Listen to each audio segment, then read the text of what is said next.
ईशानदेव सवितर्दुरितान् परासो यद्भद्रं तन्नयासो। ओम भद्रं कर्णेभिः शृणुयाम देवा भद्रं पश्येमक्षिभिर्यजत्रा स्थिरैरङ्गैस्तुष्वांशुस्तनूभिर्व्यसेम देवहितं यदायुः। वेद प्रेमियों, सुधी श्रोताओं, संप्रति हम सब ऋग्वेद के चतुर्थ मंडल के 5वें सूक्त की व्याख्या में प्रवेश करने जा रहे हैं। इस सूक्त में कुल 15 मंत्र हैं। सभी मंत्र त्रिशुभ छंद में निबद्ध हैं। मंत्र दशाइश वामदेव और देवता वैश्वानर अग्नि हैं। इस सूक्त के पहले मंत्र का शीर्षक है वैश्वानर अग्नि देव की वैश्विक महत्ता। अब संबंधित मंत्र का सर्वप्रथम सस्वर पाठ हो जाए।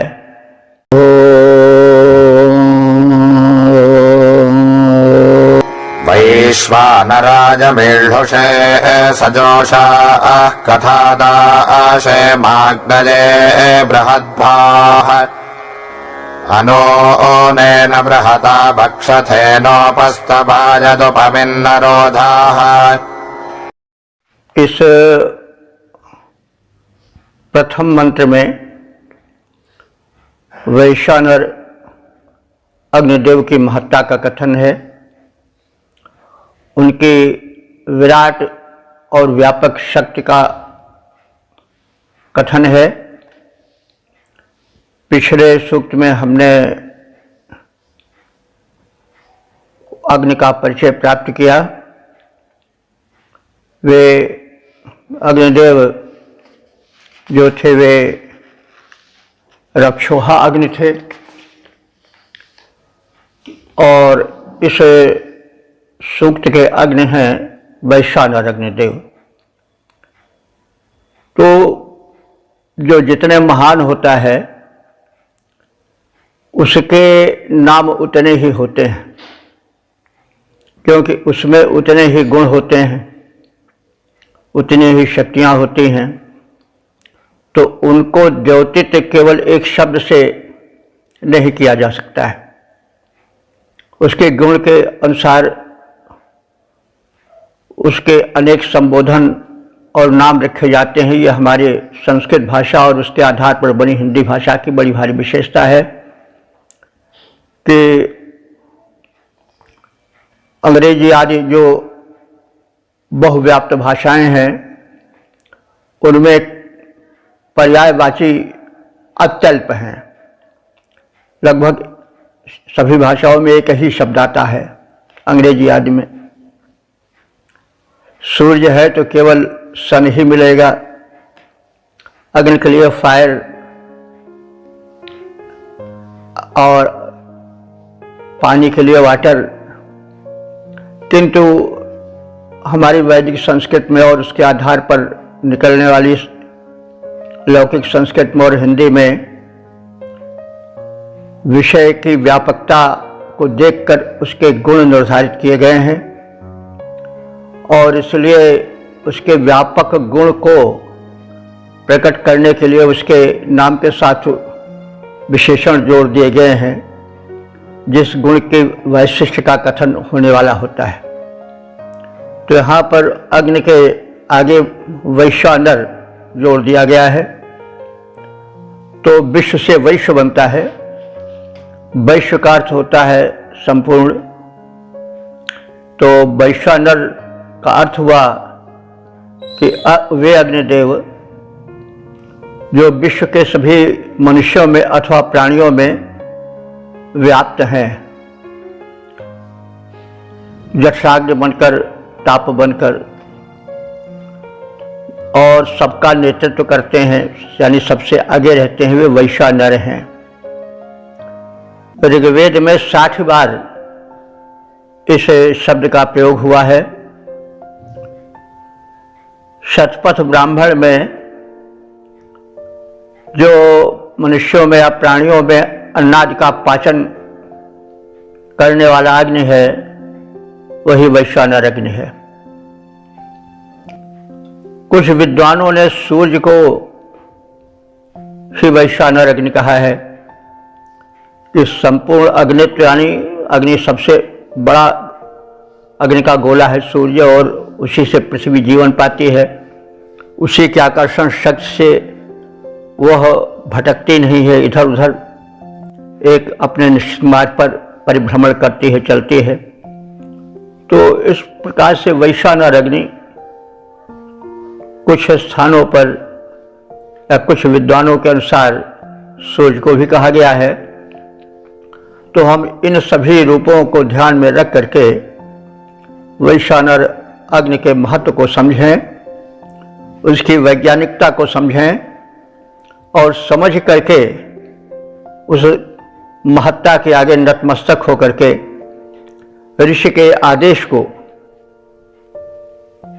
पालन करने की डगर पे आवें। तो जो अग्नि देवता हैं वो वैश्वानर अग्नि के रूप में संपूर्ण जगती तल में प्राणियों में विद्यमान है। वे ही इस भूमंडल को विभिन्न रूपों में संचालित करते हैं। तो उनकी महत्ता इतनी अधिक है कि उसका कथन जो है वो संभव नहीं प्रतीत होता है। इसी भावना से ओतप्रोत ऋषि कह रहा है कि मैं उन वैश्वानर अग्निदेव की प्रार्थना करता हूँ, उनके आगे नतमस्तक होता हूँ, जो सजोशाह माने समान प्रीति रखने वाले हैं। तो यह बहुत बड़ी चीज़ है। मनुष्य में प्रेम का बंटवारा हो जाता है, एक दृष्टि से सबको देख पाना बड़ा कठिन हो जाता है। मनुष्य अपने लाभ के अनुसार किसी व्यक्ति विशेष के वजन के हिसाब से उस व्यक्ति से प्रेम संबंध का बंटवारा करता है या और व्यवहार करता है। लेकिन अग्निदेव जो हैं, वैश्वानर अग्निदेव, वे सजोशाह हैं, सभी प्राणियों से समान व्यवहार करने वाले हैं, समदर्शी हैं, किसी से भेदभाव नहीं करते हैं। राजा हो, रंक हो, किसी वर्ग का हो, हिंदू हो, मुसलमान हो, ईसाई हो, चीनी, जापानी कोई हो, सबको एक दृष्टि से देखते हैं, सब में अपना समान प्रेम और अनुदान लुटाते हैं। और वे कैसे हैं? मीड हुशे माने सुखदायक हैं। तो वो भी सामान्य रूप से सबको सुख देते हैं। और कैसे हैं? बृहद भाह, बृहद माने व्यापक, भाह माने तेज, भा उसी से आभा भी बनता है। तो वे बृहद भाह हैं, यानी बृहद आभा युक्त हैं, अत्यंत तेजस्वी हैं। तो ऐसे वैश्वानराय अग्नये, वैश्वानर नामक अग्नि के लिए कथम दाशेम, मैं किस प्रकार से हवि प्रदान करूं। तात्पर्य है कि वे इतने महान हैं, उनकी महत्ता को ध्यान में रख करके हम किंकर्तव्य विमूढ़ हो जाते हैं कि उनकी पूजा किस प्रकार से करें, उनको कैसी हव्य समर्पित करें जो कि उनके अनुकूल हो। क्योंकि उनकी विशालता, विराटता, महत्ता को देखकर समग्र पूजन सामग्री छोटी पड़ जाती है। इसलिए पशुपेश में पढ़ करके ऋषि कह रहा है इतने उपयोगी महान गुण संपन्न वैश्वानर अग्निदेव को हम किस प्रकार से आहुतियां प्रदान करें, ये हमारी समझ के बाहर है। अनेन अनुनेन बृहता वक्षथेन, वे जो है अनुनेन माने अन्यून, अन्यून माने जो कम न हो, यानी व्यापक हो, पर्याप्त हो, और नूनेन, नून यानी जो कम न हो, यानी अत्यंत हो, व्यापक हो, और बृहता माने विशाल हो। वक्षथेन बल से, यानी वे अग्निदेव जो अन्यून यानी सीमा रहित, अगम, विशाल अपनी व्याप्ति के द्वारा इस भूमंडल को, ब्रह्मांड को वैसे ही उपस्थापयत संभाले हुए हैं।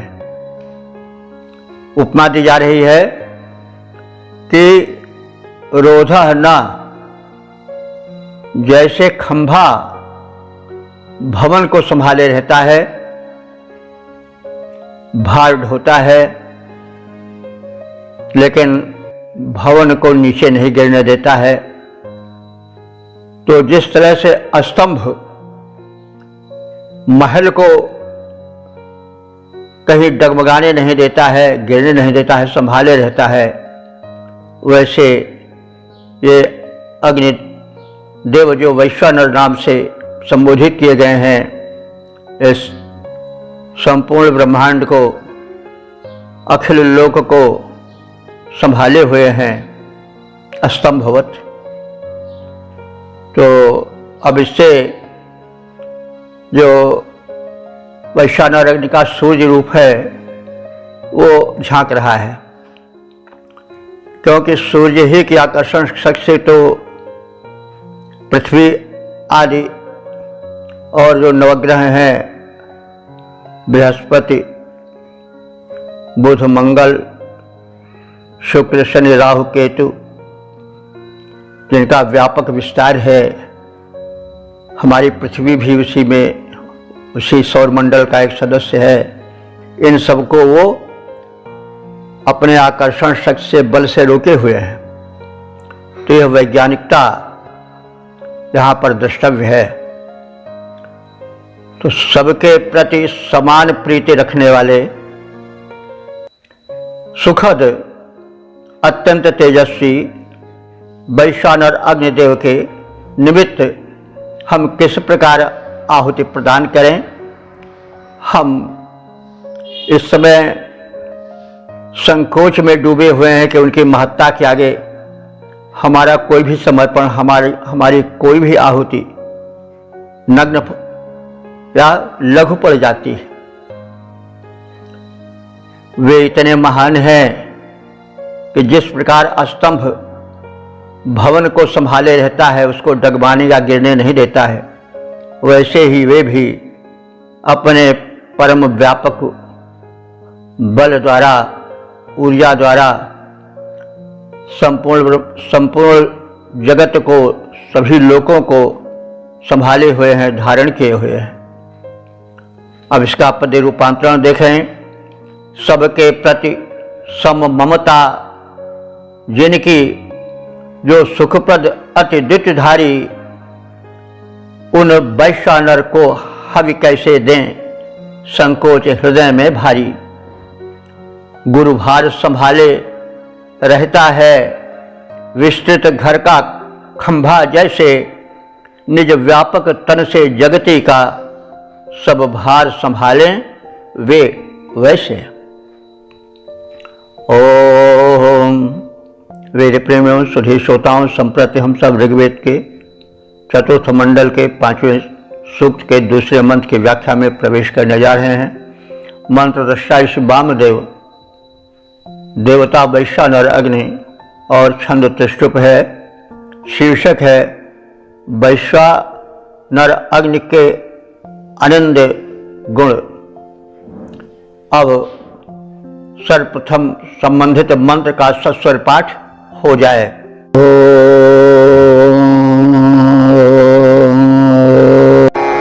मानिन्दतय इमां मह्यं भ्रातिं देवो ददो मर्त्याजस्वधावान्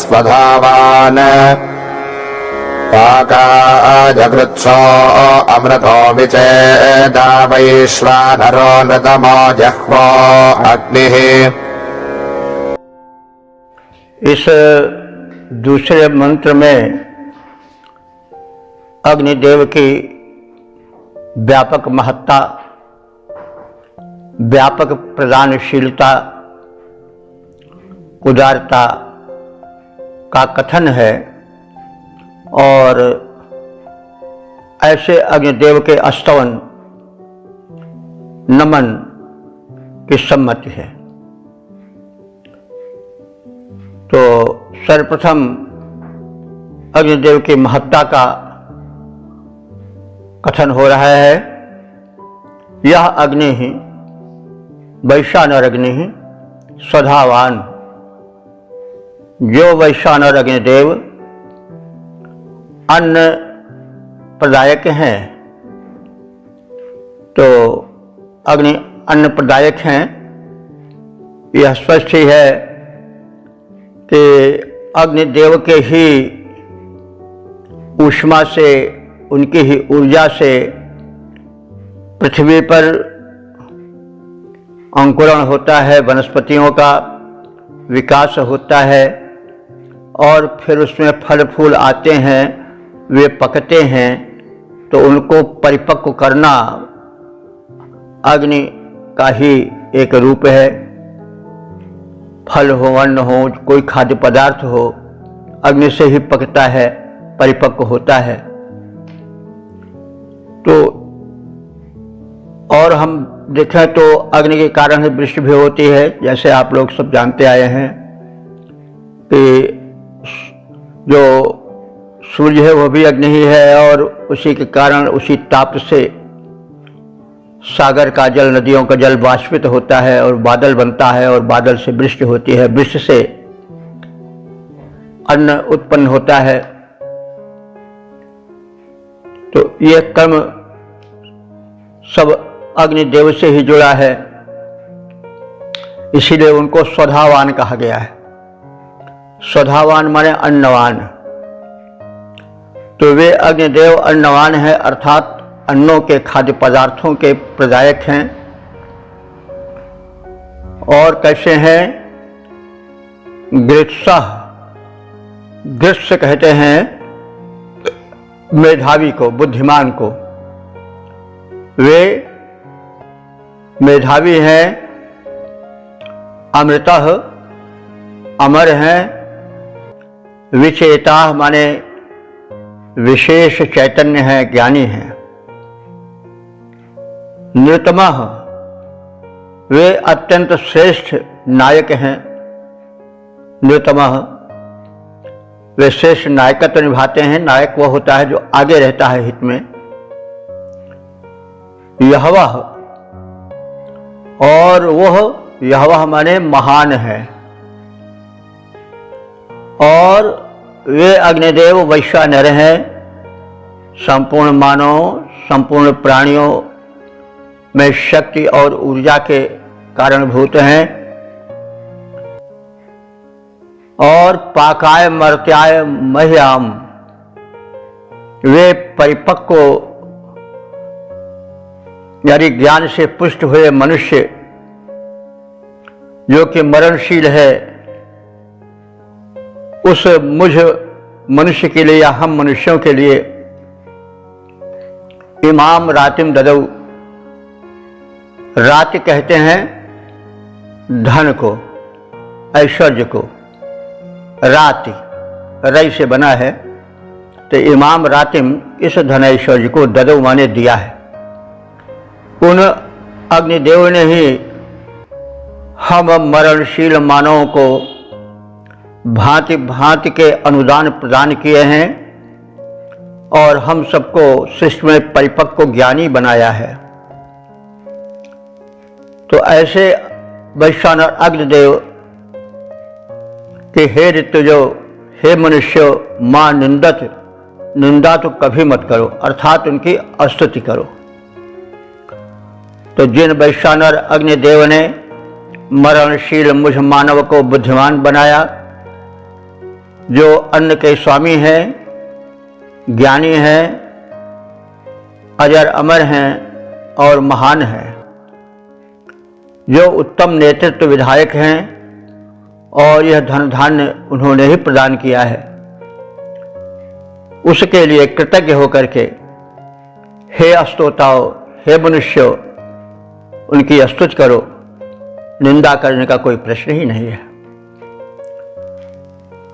इसका पद्य रूपांतरण है, इस मरणशील मुझ मानव को जिसने है बुद्धि प्रदान किया, इस मरणशील मुझ मानव को जिसने है बुद्धि प्रदान किया, अन्नों का स्वामी ज्ञानी जो जिसने महान कल्याण किया, उत्तम नेतृत्व विधायक जो धन धान्य किया जिसने प्रदान, उसकी न करो निंदा लोगो, वैश्वानर पावक हैं महान।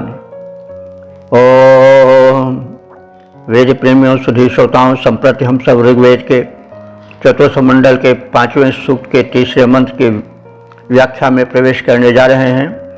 मंत्र दृष्टा ऋषि वामदेव, देवता वैश्वानर अग्निदेव, छंद त्रिष्टुप है, शीर्षक है वैश्वानर अग्निदेव विषयक ज्ञान प्राप्ति का कथन।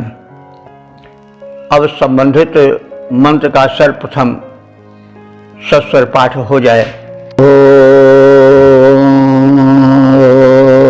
सामद्विबर्हामहि तिग्मभ्रष्टः सहस्ररेता वृषभस्त्वविष्मान् पदन्नघोरपगोह्लम् विविद्वानग्निर्मह्यम् प्रेदवोचन्मनीषाम्। इस तीसरे मंत्र में यह कथन है कि अग्निदेव या वैश्वानर अग्निदेव में अनंत रहस्य हैं। उनके भेद प्रभेद संबंधित आविष्कारों और शक्तियों के प्रकटीकरण में जो सक्षम ज्ञानी जन हैं, वे अपने शोधों के माध्यम से अग्निदेव के अनंत रहस्यों का बोध करें और हम सामान्य मनुष्यों को उससे लाभान्वित कराएं। तो इस प्रकार से अग्नि विषयक शोध के हेतु उसकी उपयोगिता के अनंत क्षेत्रों में प्रवेश कर मानवता के हित में उनका उपयोग हो, इस बात का संकेत है। तो अब आगे शब्दार्थ के क्रम को जानकर हम भावार्थ आदि में प्रवेश करें। द्विबर्हा, द्विबर्हा माने दोनों लोकों को, यानी भूलोक को और द्विलोक को अपनी ज्वालाओं से प्रकाशित करने वाले द्विबर्हा अग्निदेव, जो कि तिग्म भृष्टि तीक्ष्ण तेज वाले, तीव्र तेज वाले हैं। सहस्र रेता वृषभा, सहस्र माने हजारों प्रकार के, रेता माने बल, रेत कहते हैं बल को। जिन अग्निदेव में हजारों प्रकार की ऊर्जाएं सन्निहित हैं, और जो वृषभ हैं, वृषभ माने बलवान। वृषभ शब्द बैल के लिए अभी तक नहीं प्रयोग हुआ है, बलवान के लिए ही हुआ है। तो ऋग्वेद में जो शब्द बनते थे वे गुण के आधार पर वस्तु के बनते थे, और अभी वे रूढ़ नहीं हो सके थे। बाद में वे रूढ़ हुए। वृषभ बैल के लिए हो गया, महिष जो है भैंसे के लिए हो गया, आदि आदि।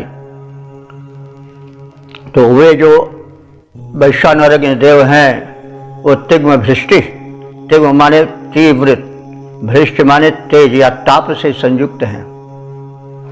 और तुविष्मान त्विष्मान माने सहस्रों प्रकार के बल से भरे हुए हैं, ऊर्जा के रहस्य से परिपूर्ण हैं। और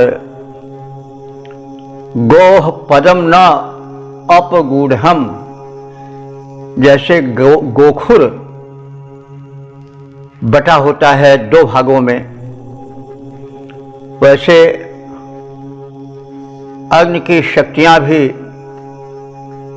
जो हैं वे 2 भागों में बटी हैं। यानी अग्नि का हम सदुपयोग कर सकते हैं, हम रक्षा भी कर सकते हैं उसके द्वारा, और उसके द्वारा विनाश भी कर सकते हैं। बात स्पष्ट है, कहने की आवश्यकता नहीं। तो अग्नि का प्रयोग सृजन कर्म में भी, विकास में भी व्यापक रूप में प्रयोग हो सकता है, क्योंकि जितना आविष्कार है वो लगभग सब अग्नि के ही ऊपर आधारित है। चाहे यान है वो ऊर्जा अग्नि में आ रही है, कोई यान चल रहा है तो अग्नि से ही तेजस्वी बनता है, उसमें ऊर्जा का संचरण होता है। और शरीर भी वैसे ही है। इस प्रकार से जो कुछ है वो अग्नि से ही ऊर्जा पा करके क्रियाशील है, लेकिन वो गोखुर की तरह है। गोखुर माने गाय के खुर की तरह है, 2 भागों में बटा है। यानी चाहे उसका हम रचनात्मक प्रयोग करें, चाहे ध्वंसात्मक प्रयोग करें, चाहे ऊर्जा के रूप में तमाम वाहन बनावें, विद्युत आदि उत्पन्न करें, प्रकाश फैलावें, और चाहे एटम बम आदि बना करके संहार करें। तो हम इस रहस्य को जानें तो इस 2 भाग में बटे होने के रहस्य को हम इस रूप में भी जान सकते हैं कि संपूर्ण शरीर तंत्र को संचालित करने वाला जो मस्तिष्क है वो भी 2 भागों में बटा है। एक बृहद मस्तिष्क है, एक लघु मस्तिष्क है, और मस्तिष्क में अनंत शक्तियां हैं।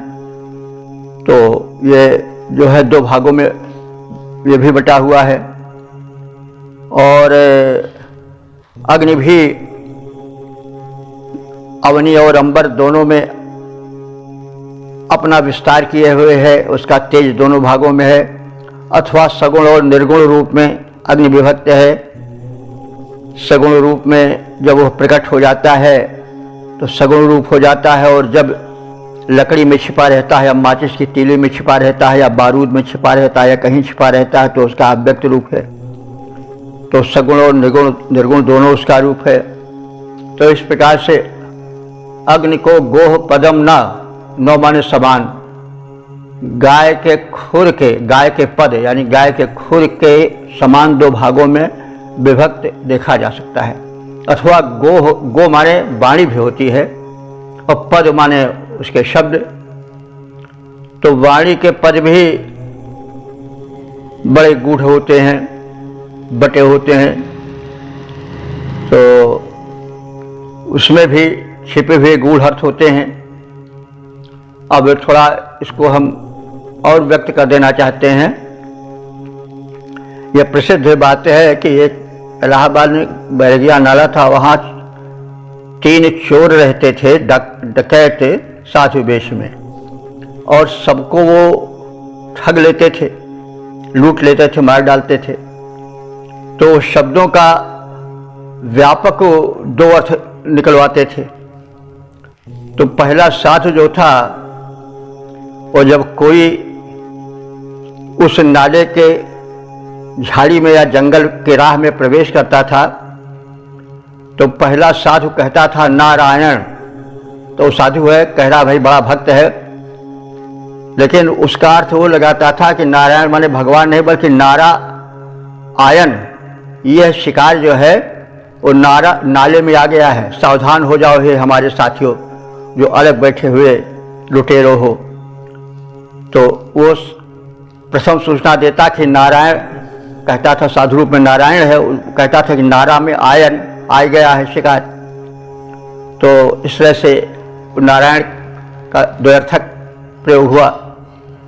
फिर जो आगे कुछ दूर पर बैठा ठग साधु था, वो कहता था दामोदर। तो दामोदर भगवान का नाम है, लेकिन वो टोह लेता था। लोग जाते थे, सिर झुकाते थे, चढ़ाते थे, तो जान जाता था कि इसके पास पैसा है कि नहीं है। अगर वो कहता था दामोदर, तो जो दूसरा उधर का साधु था, जो लुटेरा था, वो समझ जाता था कि जो शिकार आया है, जो आदमी आ रहा है, इसके पास द्रव्य है, इसके उदर में दाम है, धन दौलत है, अब सावधान हो जाओ। फिर जब वो और आगे बढ़ता था, तो जो तीसरा ठग साधु था, वो कहता था कि वासुदेव। तो कहता था तो सबको रिझाने के लिए कि देखिए कितने भक्त हैं, लेकिन उसका कहता था कि बांस मार सब छीन लो। तो वासुदेव माने इसको बांस दो, अर्थात प्रहार करो लाठी आदि से, डंडे से, और सब छीन लो। तो सब इकट्ठा हो जाते थे जब वासुदेव वो कहता था कि सब अब सावधान हो जाओ, इस शिकारी मुसाफिर के पास धन है, इसका सब छीन लो। तो इस प्रकार से मतलब शब्द भी दो खुर वाले होते हैं और शब्द की भी शक्ति अनंत होती है। तो ये गोखुर का रहस्य बताने के संदर्भ में हमें कहे हैं। तो ऋषि कह रहा है कि जो अग्निदेव हैं, वैश्वानर अग्निदेव हैं, वो गोपद हैं, गाय के खुर के तरह हैं, दो भागों में बटे हुए हैं। इनका उपयोग भाई दोनों रूपों में हो सकता है, संरक्षण में भी, किसी के रसोई में भोजन पकाने के लिए, और किसी घर जलाने में, दोनों में हो सकता है। तो इसलिए इसके रक्षात्मक रचनात्मक शक्ति की ओर ध्यान दो। और जैसे गो माने वाणी भी होता है, वाणी से निकलने वाले शब्द हैं वो भी गूढ़ होते हैं, जैसा हमने भी उदाहरण से बताया। तो ये अग्निदेव जो है वो रहस्यमय है, इनमें अनंत रहस्य छिपे हुए हैं गोपद की तरह। तो मनीषाम माने ज्ञानियों के लिए, महिषाम विद्वान, ये परम महान ज्ञानी हैं। मंघा प्रइचवोचत। तो हे ज्ञानियों, जो आप अन्वेषक हो, विशिष्ट ज्ञानी हो, विद्वान हो, विज्ञानी हो, तो हम मनुष्यों के लिए महाइतवोचत, इन पर आविष्कार करके, उनके रहस्यों को जान करके हम सब सामान्य मानवों को उपदेश दो कि हम किस प्रकार से अग्निदेव से शक्ति जागृत करें, और जागृत शक्ति के आधार पर किस प्रकार से हम उसका सदुपयोग करें, आदि आदि बातें। हे ज्ञानी विज्ञानी लोगों, आप संलग्न हो जाओ लोक मंगल के लिए।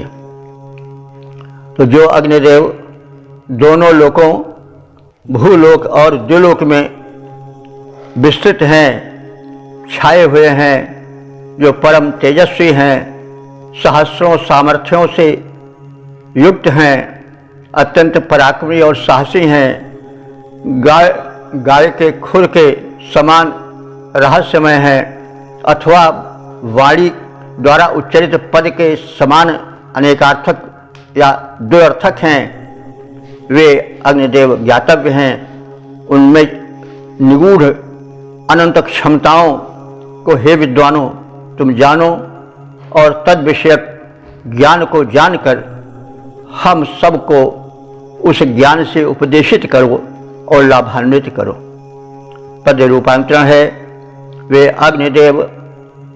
अग्निदेव अवनी अंबर दोनों लोकों में विद्यमान सामर्थ्य परम तेजस्वी हैं, साहसी, बलि, पौरुष प्रधान, गोपद जो गूढ़ रहस्य युक्त, जाने रहस्य ज्ञानी महान, मेरे हित में उपदेशित कर अज्ञान हरें मेरा सुजान। ओम वेद प्रेमियों, सुधीर श्रोताओं, संप्रति हम सब ऋग्वेद के चतुर्थ मंडल के 5वें सूक्त के चौथे मंत्र की व्याख्या में प्रवेश करने जा रहे हैं। मंत्र दृष्टा वामदेव, देवता वैश्वानर अग्निदेव, छंद त्रिष्टुप, शीर्षक है नियमोल्लंघन करने वाले दंडित हों। अब संबंधित मंत्र का सर्वप्रथम सस्वर पाठ हो जाए।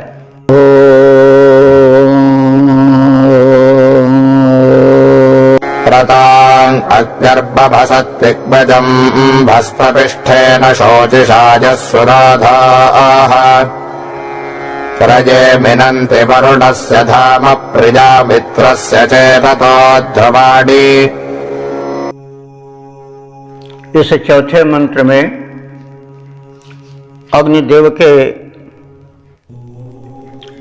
उस रूप का दर्शन कराया जा रहा है जो एक शासक प्रशासक का रूप होता है। शासक प्रशासक नियमोल्लंघन करने वाले को दंड देते हैं, इससे व्यवस्था रहती है। दंड तो कष्टकर होता है, लेकिन दंड न हो तो व्यवस्था सुचारू रीत से नहीं चल सकती है। तो यह शासन में है और सब कुछ प्रकृति के नियमों के अनुसार ही उसी की छाया में निर्मित होता है। यथा पिंडे तथा ब्रह्मांडे, जैसे समाज में नियम चलते हैं, राष्ट्र में नियम चलते हैं, वैसे इस ब्रह्मांड के संचालन में भी नियम चलते हैं। गति नियम सब एक ही प्रकार के हैं। समझने में भेद हो सकता है, लेकिन उनके स्वरूप में भेद नहीं है। वे व्यवस्थाएं सब एक ही हैं। पूरे ब्रह्मांड में, पूरे भूमंडल में एक ही व्यवस्था कार्य कर रही है। उस एकत्व को समझें और तदनुसार आचरण करें। तो इस के प्रकाश में अग्निदेव, जो कि एक शांत स्वरूप वाले भी हैं, लेकिन जो प्रचंड होकर दंड भी देते हैं, वे घर में जब दीप बन करके जगमगाते हैं तो कितने महान समझ पड़ते हैं। साज सज्जा आज भी विद्युत के प्रकाश से ही होती है, लेकिन वही जब बारूद बन करके आग्नेयास्त्रों में आते हैं, विनाशक रूप धारण करते हैं, तो यानी उनमें दोनों विशेषताएं हैं। तो दांडिक व्यवस्था भी अग्नि ही के हाथ में है, भस्म करने की व्यवस्था भी अग्नि के ही हाथ में है, और सुख और प्रकाश की व्यवस्था भी अग्नि के ही हाथ में है।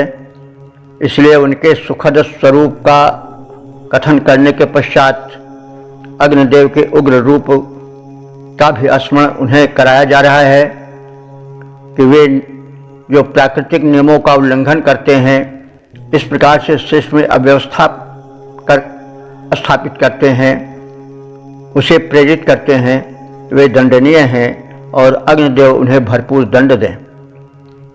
तो ये माने जो मनुष्य चेततः वरुणस्य मित्रस्य, चेतसः माने ज्ञानी, चेततः चैतन्य यानी ज्ञानी, वरुणस्य वरुणदेव के, मित्रस्य मित्रदेव के, प्रिया ध्रुवाणि धाम, प्रिय माने प्यारे, ध्रुवाणि माने स्थिर, धाम माने तेज।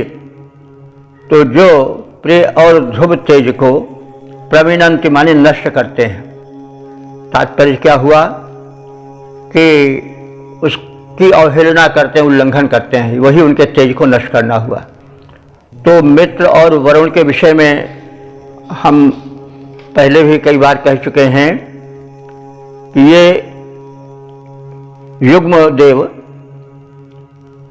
वे देव हैं जो कि सृष्टि में नियमों की व्यवस्था सुव्यवस्था करते हैं। कहीं जो प्राकृतिक नियम है वे उल्लंघित न हो, उनका सुचारू रूप से पालन होता रहे। सार्वभौम सत्य है ना, जैसे पृथ्वी में आकर्षण शक्ति है और विद्युत के कुचालक और सुचालक हैं, तो उनमें एक रूपता रहती है। नहीं, यह नहीं है कि आज एक शक्ति काम करे तो कल दूसरी शक्ति या दूसरा रूप हो जाए। सृष्टि के आदि से और अंत तक यह है कि भाई विद्युत अगर संचरित होगी तो गीले पदार्थ में, जलीय पदार्थ में होगी, शुष्क पदार्थ में नहीं होगी, तभी तो बिजली का काम चल रहा है। अगर इसमें हेर फेर हो जाए, कभी कुछ हो कभी कुछ हो, तो फिर कार्य नहीं बढ़ पाएगा। तो उसी प्रकार से हर क्षेत्र में नियम है प्रकृति के द्वारा बनाए गए। भोजन कैसा हो, आहार हो कैसा हो, विहार कैसा हो, विचार कैसा हो, किससे रचनात्मकता आती है, किससे जो है वो किस नियम के भंग से जो है अव्यवस्था फैलती है, ये सब बातें हैं। और इनके स्थापित करने के लिए एक तरफ तो शासन द्वारा चलता ही है मनुष्य के स्तर पर, लेकिन दूसरा प्रकृति के स्तर पर भी चलता है।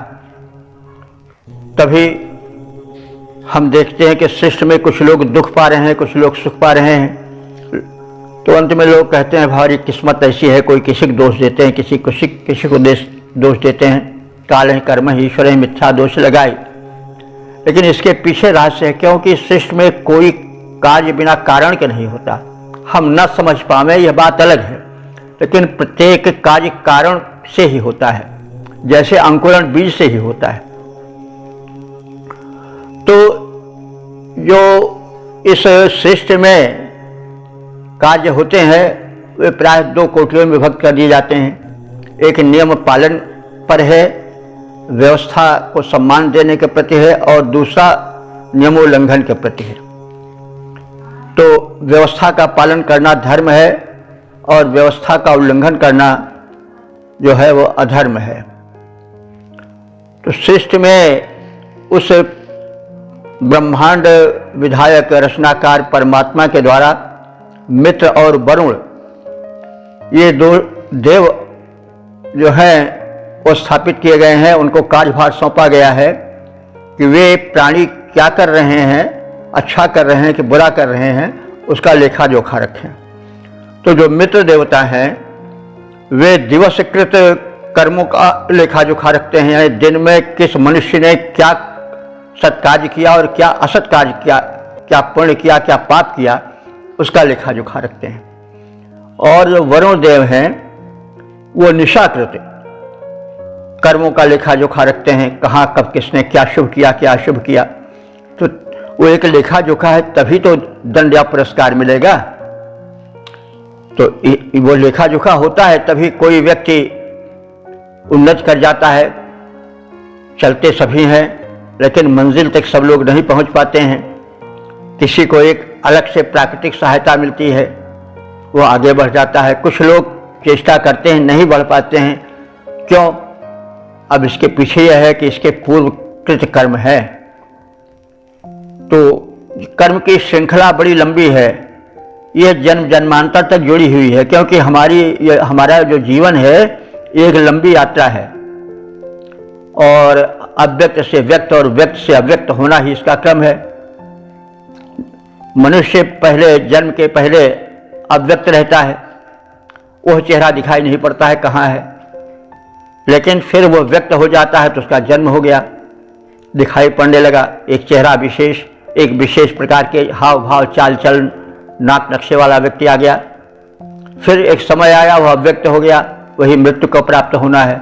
तो यह व्यक्त और अव्यक्त का क्रम निरंतर चलता रहता है और जीवन की यात्रा अंतहीन है।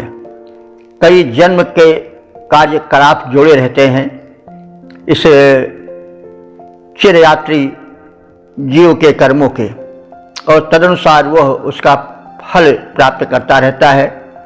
किसी को अल्प श्रम से ही सफलता मिल जाती है और किसी को बार बार श्रम करने पर भी सफलता नहीं मिलती, देर से मिलती है, और किसी को बिल्कुल नहीं मिल पाती है। तो अब यहाँ पर कार्य कारण बाधित हो रहा है। जब हम प्रयत्न कर रहे हैं तो हमको फल क्यों नहीं मिल रहा है? कोई बिना प्रयत्न के ही फल पा जा रहा है। तो उसके पीछे हमारी कर्म परंपरा है, कर्म श्रृंखला है, जो व्यक्त और अव्यक्त के क्रम में होती जाती रहती है। तो वही बात यहाँ पर कही जा रही है कि मित्र और वरुण जो हैं, जो कि प्राणियों के कर्मों का लेखा जोखा रखते हैं, उनके सिद्धांतों का, प्रकृति के सिद्धांतों का जो उल्लंघन करते हैं उनको अग्निदेव दंड दें। वही बात कही जा रही है कि ये मनुष्याः चेततः वरुणस्य मित्रस्य, ज्ञानी मित्र और वरुण के प्रिया ध्रुवाणी धाम प्रिय और ध्रुव तेजों को, उनके कार्यकलापों को ध्यान में नहीं रखते हैं, उसकी उपेक्षा करते हैं। प्रविनंति, और जो प्रकृति के सिद्धांत हैं संचालन के, उनका उल्लंघन करते हैं। प्रविनंति, उनको नष्ट करते हैं। तान, उन्हें यह सुराधा तिग्मलंभा अग्नि, उनको ऐसे अग्नि दंड दें, क्योंकि अग्नि में दाहक रूप है, दंड शक्ति है, ऊर्जा है। तो अग्निदेव जो उत्तम ऐश्वर्य वाले हैं, वे अग्निदेव जो सुराधा, देखो राध कहते हैं समृद्धि को, संपत्ति को, ऐश्वर्य को। तो जो अग्निदेव सुराध हैं, यानी उत्तम समृद्धियों के स्वामी हैं। तिग्म जंभ, जिनका जंभ, जंभ कहते हैं जबड़ा, दाढ़ें, जिनकी दाढ़ें बड़ी पुष्ट हैं और बड़ी तीव्र हैं। अब यहाँ पर मानवीकरण किया जा रहा है। प्रायः जो बलिष्ठ होते हैं उनका जो जबड़ा होता है, मुखमंडल होता है, बड़ा तेजस्वी होता है, तेज से भरे पूरे होते हैं। अपराधी उनके सामने घुटने टेक देते हैं। तो इसीलिए विशेषण दिया जा रहा है कि ऐसे प्राणियों को जो कि नियमोल्लंघन करते हैं, मित्र और वरुण देव के द्वारा जो व्यवस्था क्रम से संचालन के लिए रखी गई है उसके विपरीत चलते हैं, उनको ऐसे अग्निदेव दंडित करें जो कि उत्तम ऐश्वर्य संपन्न है। सुराधा, जो उत्तम ऐश्वर्य संपन्न है। जो अग्निदेव तिग्मजंभा, बड़े जो है वो तीक्ष्ण दाढ़ों वाले हैं, यानी जिनका जबड़ा, जिनका वो मुखमंडल बड़ा ही डरावना और बड़ा ही तीव्र है, तेजपूर्ण है, ऐसे अग्निदेव। तपिष्ठेन शोचिषा, अपने अत्यंत भस्म कर देने वाले तेज से भवसत उन पापियों को भस्मीभूत कर डालें, यानी उनको दंडित करें और नष्ट कर डालें, जो कि वरुण और मित्र देव के सत्कर्म और असत्कर्म, जो कर्मों के नियंता हैं, व्यवस्थापक है, देखभाल करने वाले हैं, निरीक्षण करने वाले हैं, उनका जो निरादर करते हैं, यानी प्राकृतिक नियमों का उल्लंघन करते हैं, ऐसे दुष्ट दुराचारियों, अत्याचारियों, कुमार्गामियों को अग्निदेव दंड दें और अपने तीक्ष्ण ज्वालाओं से, दाढ़ों वाले मुख से उनको जलाकर भस्म कर दें। तो जो अज्ञानी मनुष्य ज्ञानी मित्र और वरुण के अनुशासन का उल्लंघन करते हैं, प्राकृतिक नियमों का पालन नहीं करते हैं, या उनके प्रिय और स्थिर तेजों को नष्ट करने की चेष्टा करते हैं, उनके विपरीत आचरण करते हैं, उनकी अवहेलना करते हैं, उन दुष्ट नास्तिकों को हे अग्निदेव तुम अपने तीक्ष्ण लपट रूपी दाढ़ों से भस्म कर दो, अपनी दाढ़ों में डाल करके उनको जला डालो और अपने उग्र ताप से उनको भस्म कर डालो। पद रूपांतरण है मित्र वरुण के नियम अटल, है मित्र वरुण के नियम अटल, वे दोनों हैं अतिशय ज्ञानी, उनके अनुशासन का उल्लंघन करते जो पामर हैं प्राणी, उन दुष्ट नास्तिकों को पावक फैला अपने दाढ़ें कराल कर डालें, भस्म कर डालें, भस्मीभूत उन्हें तीखी लपटों के मध्य डाल। ओम वेद प्रेमियों सुधीर श्रोताओं, संप्रति हम सब ऋग्वेद के चतुर्थ मंडल के 5वें सूक्त के 5वें मंत्र की व्याख्या में प्रवेश करने जा रहे हैं। मंत्र दृष्टा वामदेव, देवता वैश्वानर अग्नि और छंद त्रिशुभ है। इसका शीर्षक है दुष्कर्मी नर नारी सृष्टि को नरक बना देते हैं। अब संबंधित मंत्र का सर्वप्रथम सस्वर पाठ हो जाए।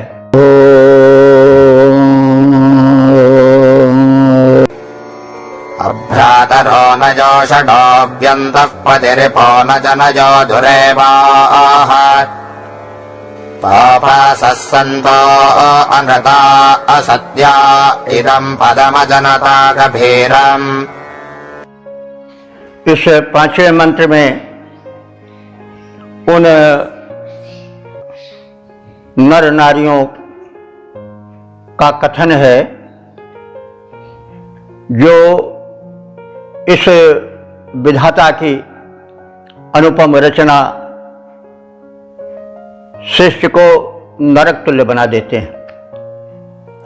तो भाई पहले जान लेना चाहिए कि वे क्यों कुपथगामी बन जाते हैं, स्त्रियां कैसे कुमारगामी हो जाती हैं, पुरुष कैसे कुमारगामी हो जाते हैं, और वे सब मिल करके किस प्रकार से इस परमात्मा के परम पावन शिष्य को, जो भांति भांति के फल फूलों से सजी हुई है, जिसमें सभी ऋतुएं आती जाती रहती हैं, जिसमें आनंद ही आनंद है, उसको किस प्रकार से कुछ ऐसे नर नारी हैं जो दूषित कर देते हैं, स्वर्ग को नरक बना देते हैं, उनका कथन किया गया है। और उस कथन के बहाने यह बात कही गई है कि ऐसी स्त्रियां और ऐसे पुरुष अपने को सुधारें ताकि यह स्वर्गतुल्य महिमंडल नरक न बने। तो इस संदर्भ में हम, इस परिप्रेक्ष्य में हम अर्थ को देखें। योषण न माने समान, अभ्रातरः योषण न, बंधु बांधवों के नियंत्रण से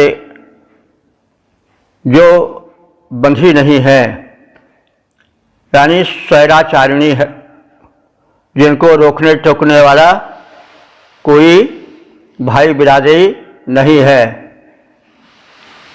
और जो कुमारगामिनी बन गई हैं और पति रिपह जनयः न, पतिरिपह माने पति द्वेषिणी, जनयः माने स्त्री, न माने समान।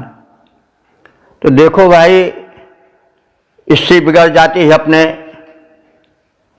भाइयों पिताओं के नियंत्रण से दूर होने पर। जब स्त्री को या उस बालिका को जो अपने पिता गृह में पल रही है, भाई और पिता उसको सदाचार की, व्यवहार की, गुण सहूर की शिक्षा नहीं देते हैं, तो वो स्त्री जो है बिगड़ जाती है, बेहया हो जाती है, और फिर वो पति के लिए एक समस्या बन जाती है। तो ये सत्य को उजागर किया गया है, और इस प्रकार से बंधु बांधवों को, पिताओं को सुरक्षित किया गया है कि वो अपने स्त्री संतान को जो है वो सुशिक्षित करें, अनियंत्रित न होने दें। और इसीलिए कहा गया है संस्कृत में या हमारे सनातन धर्म में कि स्त्री जो है वो लक्ष्मी स्वरूपा है, और उसको पत्नी कहा गया कि जो पालन करे, पाद हाथ से पत्नी भी बनती है, वो अपने परिवार का, अपने पुत्रों का, अपने पति का पालन पोषण करती है, इसलिए वो पत्नी है। और उसी वजन पर पति शब्द भी गढ़ा है, वो भी पाद से है, वो भी रक्षणीय है।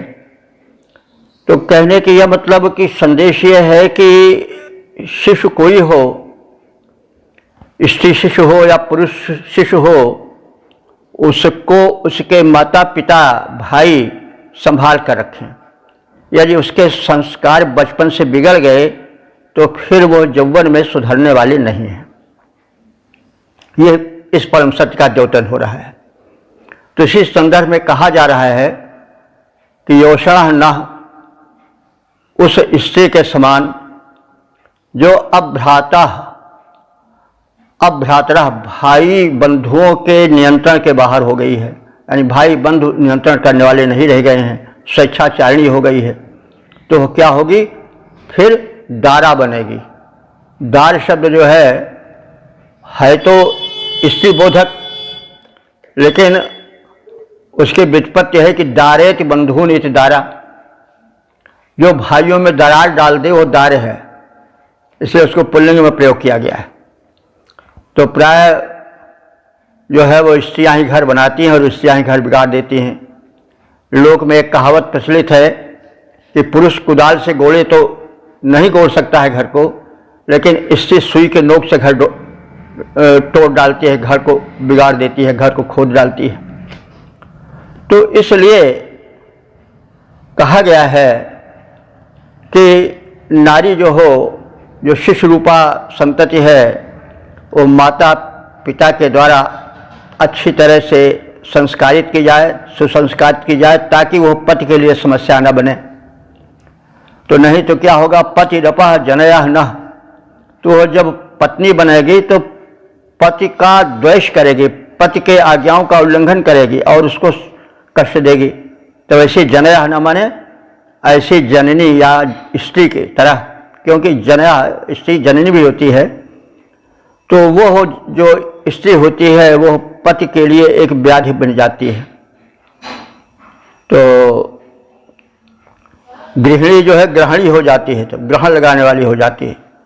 तो वह इसमें क्या कहा गया है कि संदेश दिया गया है कि जो बंधु बांधव हैं, पिता माता हैं, वो शिशु कन्या को अच्छी तरह से सुनियंत्रित रखें, सदाचारिणी बनावें, ताकि वो पति के लिए ग्रहणी न बने, गृहिणी बने। तो लेकिन यही तक बात नहीं है, पुरुष के लिए भी कहा जा रहा है। वेद में कहीं भेदभाव नहीं है। तो ऐसी स्त्रियां ही नहीं संसार को या घर को, परिवार को, समाज को दूषित करती हैं, नरक बनाती हैं, वरन ऐसे पुरुष भी हैं जो कि समाज को नरक बना देते हैं। वे पुरुष कौन हैं? जो दुरेवाह, दुराचारी हैं। दुराचार क्या है? चोरी चमारी, ठगी, अत्याचार, जुल्म। तो वे पुरुष जो कुछ दुरेवा हो जाते हैं, दुराचारी बन जाते हैं। अनृताह, असत्याह, जो नैतिक नियमों के उल्लंघन करता हो जाते हैं। झूठे लेना, झूठे देना, झूठे भोजन, झूठ चबेना। तुलसीदास जी ने कहा है कि ऐसे भी लोग हैं कि झूठे लेना, झूठे देना और झूठे भोजन, झूठ चबेना, तो सब तरह झूठे से हैं। तो अनृत माने होते हैं असत्यशील, झूठे, अत्याचारी, नैतिक नियमों के उल्लंघन करता जो मनुष्य हैं। पापासह, जो पाप करने वाले हैं। पाप का मतलब हुआ कि अत्याचार, जुल्म, नियमों का, सत्य नियमों का उल्लंघन, यही पाप है। तो जो पुरुष पापी हैं, जो पुरुष दुराचारी हैं, जो पुरुष असत्यभाषी हैं, असत्य आचरण करने वाले हैं, नैतिक नियमों का उल्लंघन करने वाले हैं, वे इदम गभीरम पदम, इस धरती के महत्वपूर्ण स्थान को क्या कर देते हैं? नरक कर देते हैं। अजनत, और नरक उत्पन्न कर देते हैं इस धरा धाम पर। तो बंधु विहीना, कुमार्गामिनी, पतिद्वेषिणी, दुराचारिणी स्त्री के समान ही दुराचारी, नैतिक नियमों के उल्लंघन करता, असत्यभाषी, पापी पुरुष भी इस भूमंडल को भयंकर नरक में परिणत कर देते हैं। तो स्त्री पुरुषों को, दोनों को सावधान किया गया है मंत्र में, और दोनों को नैतिक नियमों का, सदाचार का उल्लंघन नहीं करना चाहिए, ताकि यह पृथ्वी स्वर्ग बनी रहे, नरक न बने। तो पद्य रूपांतरण है, कुलटा दुराचारिणी घर को नरक बनाती है जैसे, कुलटा दुराचारिणी घर को नरक बनाती है जैसे, पापी जन भी भूमंडल को घनघोर नरक करते वैसे। ओम।